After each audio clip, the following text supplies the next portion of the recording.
Bonjour, je me nomme Mike Nirongo Banda. Dans cette vidéo, je vous explique comment configurer le routage à l'aide d'un protocole à état de liaison. Et ce routage se fera à l'aide du protocole OSPF. Alors pour commencer, je lance mon simulateur Cisco Packet Tracer.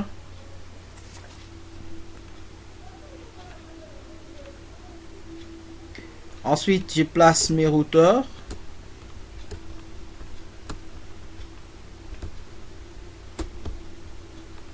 Puis mes switches.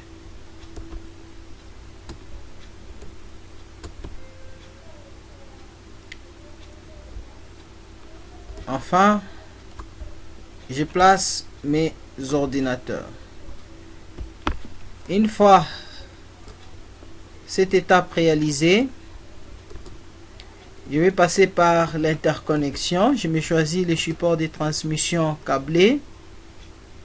Alors, entre les deux routeurs, j'utilise certes les câbles série.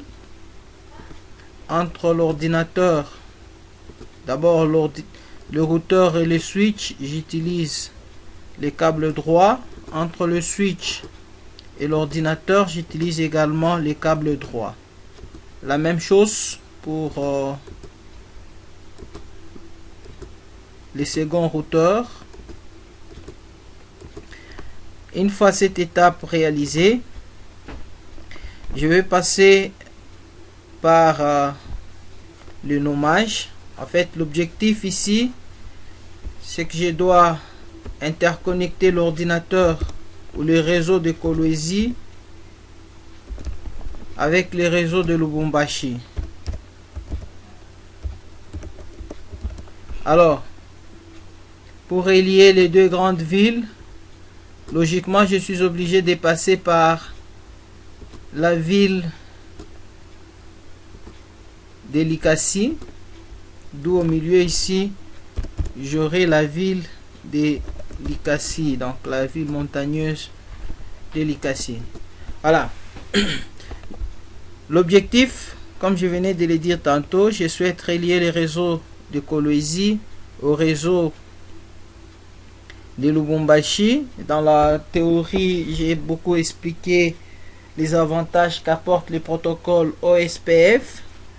Et dans ce tutoriel, je m'engage à vous expliquer les différentes configurations. Alors, je vais commencer les configurations au niveau du routeur de Kolwezi. Donc, je peux carrément les renommer. Kolwezi là-bas.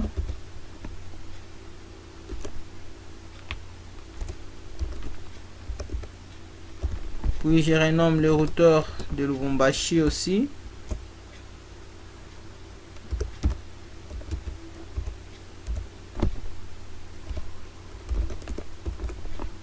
Voilà. Donc chez les réseaux de Lubumbashi et les réseaux de Kolwezi, alors ça ne servira à rien de les ajouter là-bas. Donc j'ai Kolwezi et Lubumbashi. Je commence la configuration au niveau du routeur de Kolwezi. Je me rends dans l'invite de commande. Je ne souhaite pas continuer cette liaison. Je passe en mode privilégié. Puis en mode configuration avec la commande conft. Je renomme mon ordinateur à l'aide de la commande hostname espace le nom du routeur.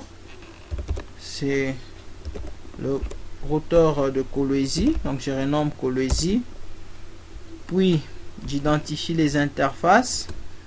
Là j'ai l'interface FA0/0 et de l'autre côté j'ai SE2/0. Donc je commence avec l'interface fax Ethernet, c'était FA0/0. Puis j'attribue une adresse IP, donc IP espace adresse. Je me propose 201.1.1 à cette interface. Puis le masque de sous-réseau, 255.255.255.0.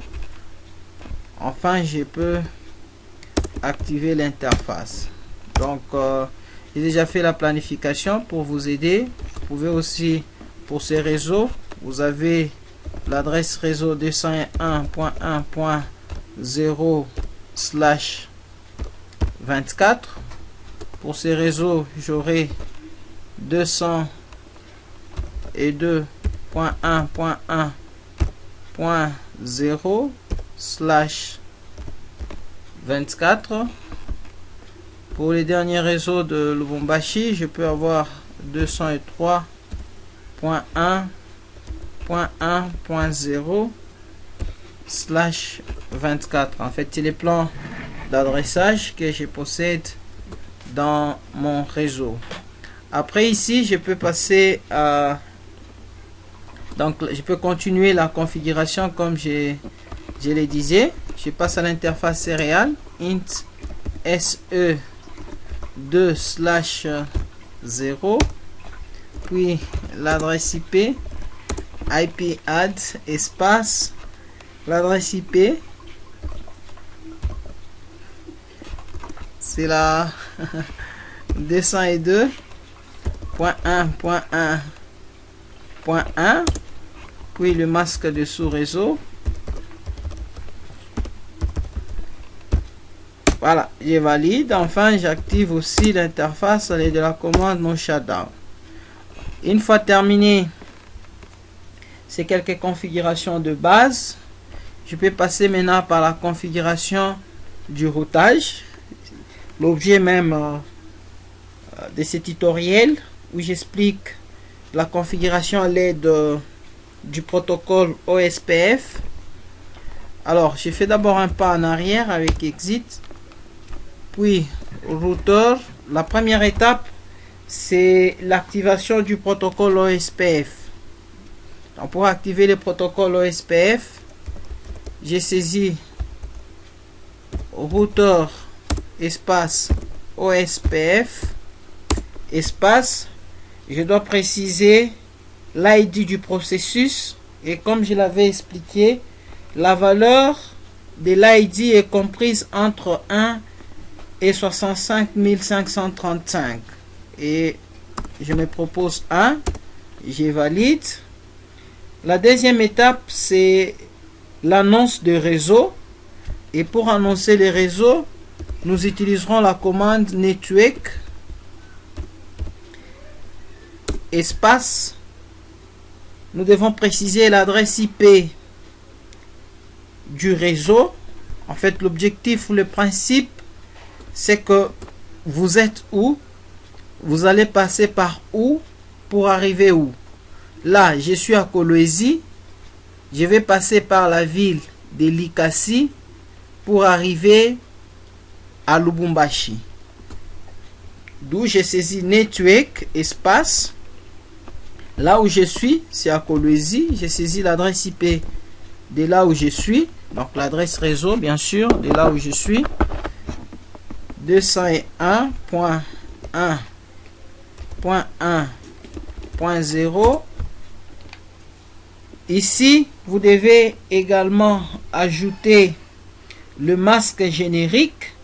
Comme vous avez appris dans le cours, la commande network du protocole OSPF utilise une combinaison d'adresses réseau et le masque générique. Donc le masque générique, on devra rappeler que c'est l'inverse du masque de sous-réseau.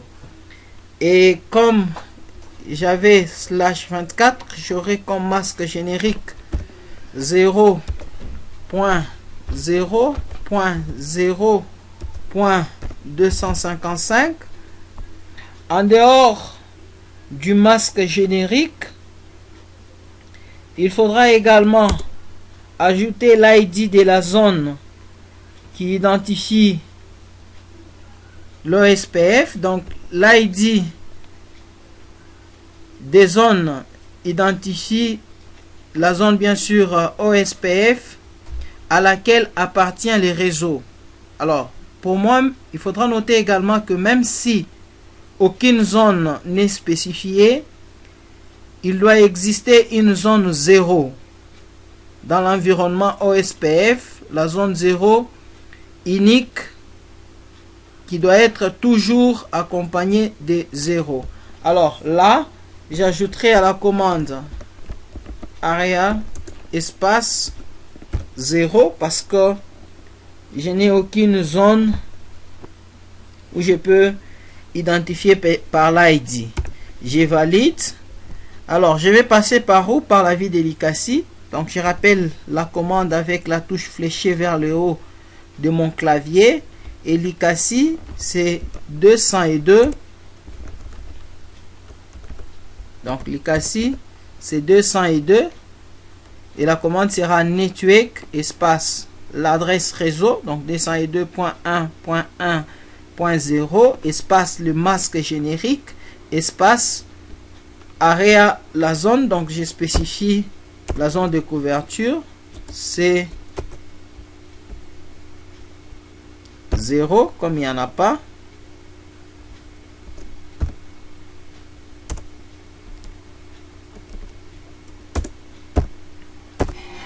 Puis je vais arriver à Kolwezi. Donc Kolwezi pour moi c'est 203 et la commande sera network espace 203.1.1.0 espace le masque générique, donc 0.0.0.255 espace area 0 parce que je n'ai aucune zone de communication. Alors j'ai fini, j'ai saisi end pour terminer la configuration.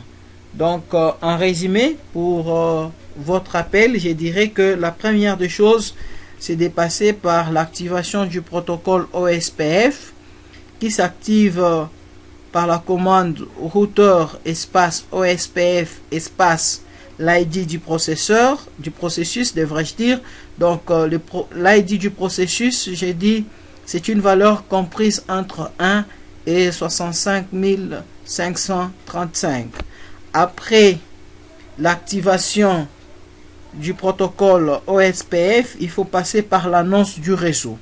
Et ici, la commande network fonctionne de la même manière que dans les autres protocoles de routage IGP comme RIP ou IGRP et j'en passe le meilleur. La grande différence, c'est que le protocole network du OSPF utilise une combinaison d'adresses réseau et le masque générique, comme vous l'aviez constaté ici. En dehors du masque générique, il y a également l'ID de la zone identifiée. Et comme il n'y a aucune zone identifiée, nous devons toujours ajouter 0. Alors, je viens de terminer avec les configurations de base du côté routeur de Kolwezi. Je passe cette fois-ci à Lubumbashi. Ça sera la même chose. Donc, je refuse d'abord de continuer les dialogues. Je passe en mode privilégié, puis en mode configuration. Ensuite, je renomme mon routeur à l'aide de la commande hostname. Cette fois-ci, ça sera Lubumbashi. Je valide. Je passe par la configuration des interfaces. Je les identifie d'abord. Et pour identifier les interfaces, vous devez pointer les curseurs de votre souris sur le câble qui relie le routeur au switch. Et puis regardez au-dessus, juste à côté du routeur, vous verrez les noms de votre interface. Chez moi, j'ai FA0/0. Ça ne sera pas forcément la même chose chez vous. C'est pourquoi il faut toujours et encore identifier. Et de l'autre côté, j'ai comme interface SE2/0. Voilà, je peux continuer comme je connais déjà mes interfaces. Int espace FA0/0. J'attribue l'adresse IP à cette interface. Donc IP espace add espace l'adresse IP. Je m'étais choisi 203.1.1.0 comme adresse réseau. Et donc à cette interface, j'attribuerai 1 au dernier octet et le masque par défaut. Et voilà, j'aurai 203 203.1.1.1 espace le masque de sous-réseau 3 fois 255 séparé bien sûr par 2 points et 0 à la fin. Puis j'active l'interface avec la commande no shutdown. Je passe par la seconde interface. La deuxième interface, c'est l'interface céréale où j'avais SE2/0. J'attribue également l'adresse IP à cette interface, donc IP address espace. Là, c'est 202.0. Plutôt .1.1.0 comme adresse réseau. Du côté Kolwezi, j'avais attribué .1 au dernier octet, et du côté Lubumbashi, j'attribuerai .2 au dernier octet. Voilà, donc je disais IP add espace l'adresse IP, ça sera 202.1.1.2 espace le masque de sous-réseau 255.255.255.0. J'ai fini, je peux activer aussi cette interface, donc j'utilise la même commande no shutdown. Alors, vous venez de constater que toutes les interfaces qui étaient en rouge viennent de prendre la couleur verte. Un très bon signe qui me permet et qui m'encourage d'avancer. Alors, je passe maintenant à la configuration du routage. Là, j'ai fait un petit pas en arrière, exit, pour revenir en mode configuration et commencer le routage. Comme annoncé, le routage se fera à l'aide de la commande, d'abord à l'aide du protocole OSPF, où la première commande sera d'activer le protocole OSPF. Et pour activer, j'ai saisi routeur espace OSPF espace, je précise l'ID du processus, où j'ai dit que la valeur de l'ID est comprise entre 1 et 65 535. Voilà, j'ai saisi 1. Je viens de terminer avec l'activation du protocole OSPF. Puis je passe par l'annonce des réseaux. Comme je l'avais dit, la commande network fonctionne de la même manière que dans les autres protocoles du routage IGP, où nous avons parlé des RIP et IGRP. La grande différence ici, c'est que la même commande network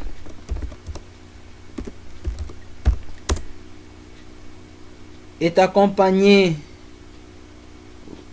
d'une combinaison où la commande network du protocole OSPF utilise une combinaison d'adresses réseau et du masque générique. Là, le principe reste le même. Vous êtes où? Vous allez passer par où pour arriver où? Je suis à Lubumbashi. Je vais passer par Likasi pour arriver à Kolwezi.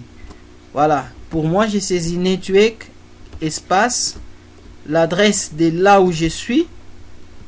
Bien sûr, l'adresse réseau, c'est 203.1.1.0 espace. Il y a le masque générique qui est l'inverse du masque de sous-réseau, d'où j'aurai 0.0.0.255 espace. Je dois ensuite préciser l'ID de la zone identifiée, et ici je n'ai aucune zone identifiée, alors je dois carrément saisir area espace 0 parce que je n'ai aucune zone identifiée. Je valide, je rappelle la commande avec la touche fléchée vers le haut, je passe au deuxième réseau, c'est 202, je valide, Vous allez constater que voilà, j'avais déjà activé bien avant. Je passe très bien. J'avais déjà activé avant. Je passe par les derniers réseaux. Là où je dois arriver, c'est à Kolwezi. Et Kolwezi, c'est 201. Donc, je suis à Lubumbashi. Je vais passer par Likasi pour arriver à Kolwezi. Voilà les configurations de base du protocole OSPF. Une fois ceci terminé, je peux passer maintenant à des tests de configuration. Je peux renommer l'ordinateur de Kolwezi où je donne le nom Mike. Le protocole de Lubumbashi, je donne le nom Banda. Alors pour tester la configuration, il faudra d'abord que je puisse les identifier aussi dans le réseau, où j'attribue alors une adresse IP à cette interface 201.1.1 qui était utilisée pour le routeur. J'ai le masque, puis j'ai saisi la passerelle. J'avais dit la passerelle est une adresse, un logiciel ou un équipement matériel par où nous pouvons passer pour aller vers un autre réseau. Et la passerelle c'est 201.1.1, l'adresse que nous avions utilisée pour la passerelle. Alors du côté de Lubumbashi où j'ai l'ordinateur Banda, j'attribue également l'adresse IP. Ici je suis dans le réseau 203.1.1.2, puis le masque de sous-réseau. Ensuite je précise l'adresse de la passerelle 203.1.1.1 qui est l'adresse que j'avais attribuée à l'interface face Ethernet. Alors une fois terminé, je peux passer à des tests de configuration entre l'ordinateur Banda et l'ordinateur Mike. Ça ne passe pas, je suis à l'étape d'initialisation, je dois patienter un moment. Je suppose que c'est déjà bon. Je peux tester la connectivité entre l'ordinateur Mike et l'ordinateur Banda. Voilà, il y a successful entre Mike et Banda. Je peux faire l'opération inverse, Banda et Mike. Il y a également successful. Alors, c'est par ces tests de configuration que je mets fin à ce tutoriel qui a porté sur le routage à l'aide de protocoles d'état de liaison, où nous avions utilisé le protocole OSPF. Je vous remercie d'avoir suivi cette vidéo. J'espère vous retrouver très prochainement pour d'autres explications sur les réseaux. À plus.